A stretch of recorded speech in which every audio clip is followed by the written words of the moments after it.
Disney-MGM Studios opened on May 1st, 1989.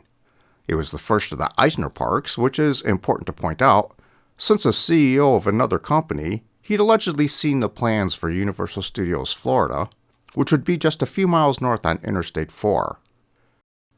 To be fair to Eisner, Movies was once planned as a pavilion in Epcot, but the idea was shelved. Sounds like a good excuse anyway. The park was supposed to be a tribute to showbiz, the making of, the people involved, and the shows themselves, whether movies, television, or stage. But it was that making of part that was the problem. See, in the 80s, Disney wasn't the mega multimedia corporation it is today. So they reached out to MGM and licensed their catalog to expand the park's content. That's why movies like Singing in the Rain and The Wizard of Oz was in the Great Movie Ride. I'll get you, my pretty, and your little dog, too! But when MGM found out about the working studio part of the park, they objected. Of course, the lawyers got involved and litigation ensued for the next 20 years.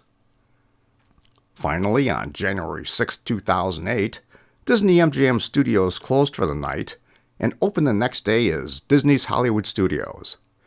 Disney-MGM was nuked from everything Disney, and I can only find one reference to the old name in the parks, right next to the bathrooms on Sunset Boulevard. I'll probably refer to Disney-MGM every once in a while, since that was the name of the park when the attraction existed. Disney's Hollywood Studios has a standard Disney park entrance, a place to buy something, guest services, ticket booths, bathrooms, and wheelchair rentals. There's also a tram to the parking lots and a resort bus depot.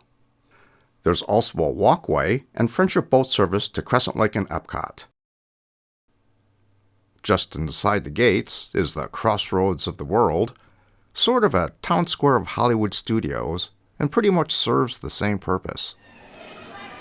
On the other side of that is Hollywood Boulevard, where you can buy almost any current Disney World or Hollywood Studios merchandise.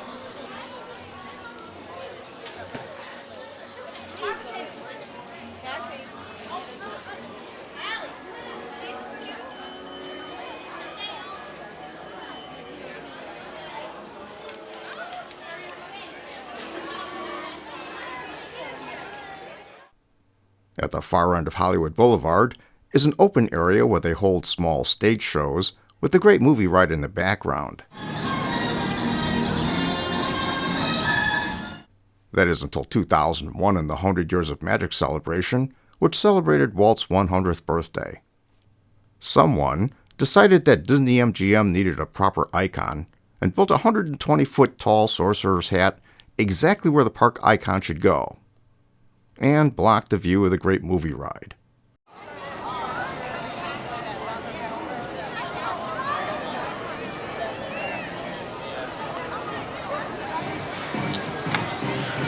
Many weren't happy, and Disney was smart enough not to demolish the Eiffel Tower.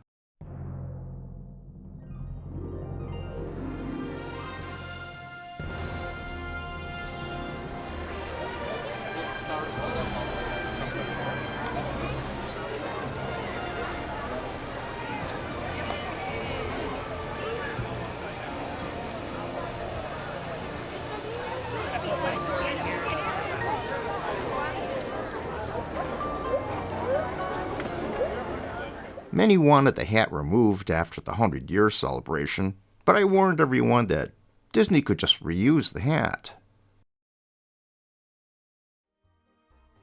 The only restaurant listed for Hollywood Boulevard is the Brown Derby, a copy of the famous restaurants that were synonymous with the golden age of Hollywood.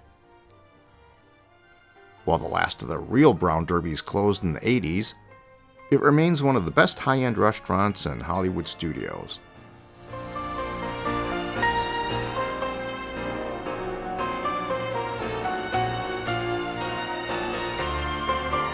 The only attraction on Hollywood Boulevard is at the far end of the street, the Great Movie Ride.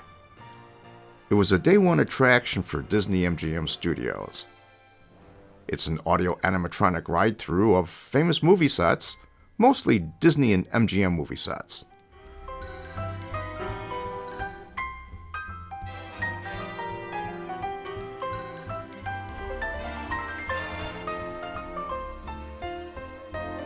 Here's a crude representation of the ride mechanics.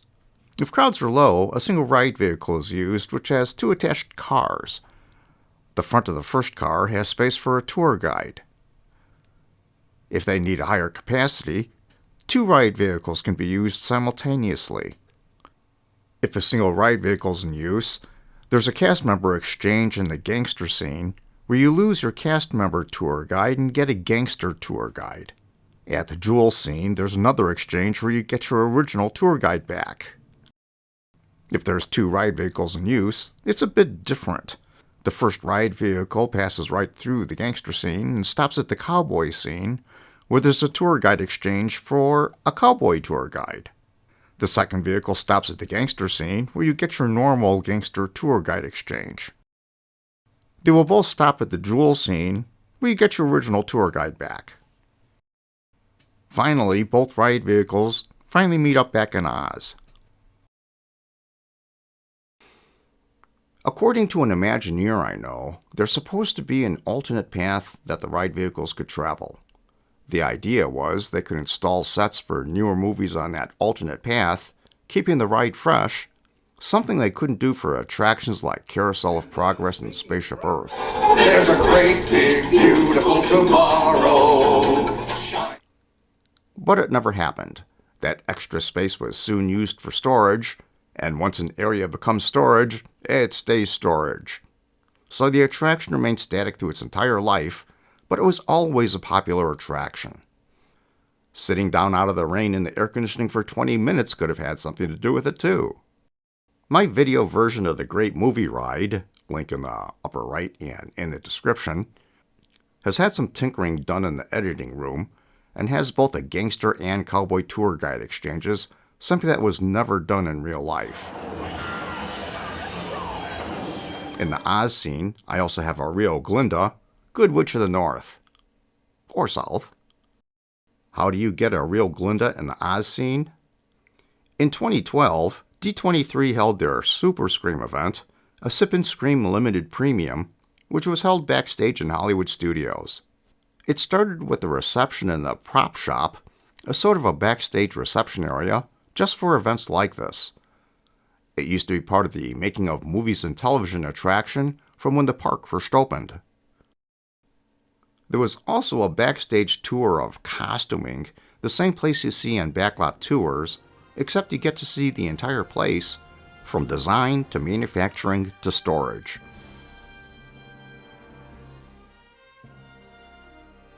And like any other backstage tour, no photos, no video. We could take pictures of the lobby because it was themed.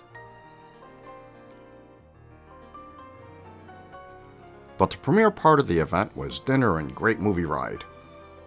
We entered the attraction through the queues after the park was closed.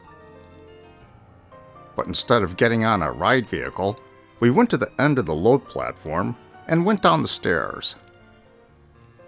The D23 guys greeted us in Haunted Mansion garb, with drinks and appetizers and Singing in the Rain and Mary Poppins sets.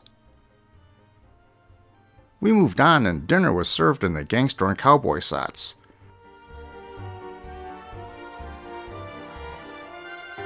A piano player was in gangster, and the Frontierland band was in cowboy.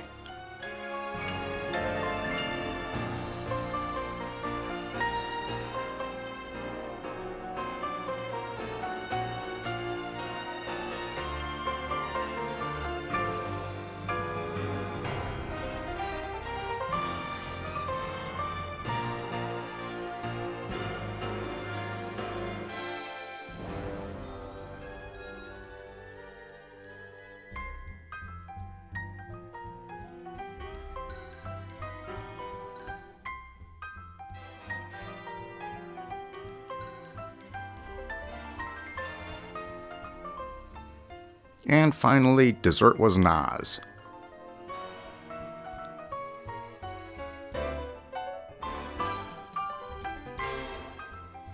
And I have proof. That's me at the start of the Yellow Brick Road, before the manager came out and shooed us off the sets. At the end of the night, they lit off Oz. When the attraction is open, the lead cast member tour guide converses with the Wicked Witch. We had no tour guide, so we got Glinda.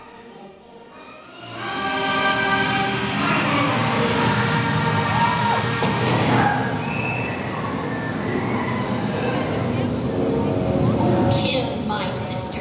Who killed the Witch of the East? Was it you? Yes! It was an accident. Well, my little pretty, I can cause accidents too. Very well. I'll bide my time. But just try to stay out of my way. Just try. I'll get you, my pretty, and your little dog too.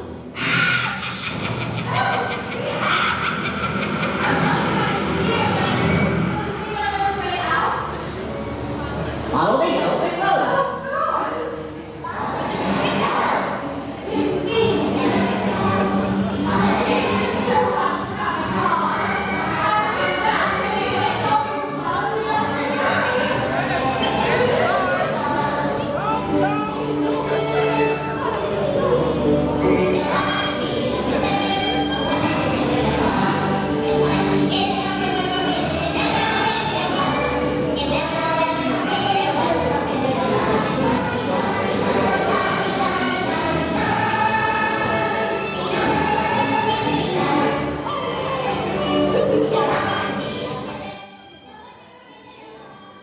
We then walked into the movie room and saw the ending movie, just like we were on a ride vehicle, and then walked out of a closed and empty Hollywood studios.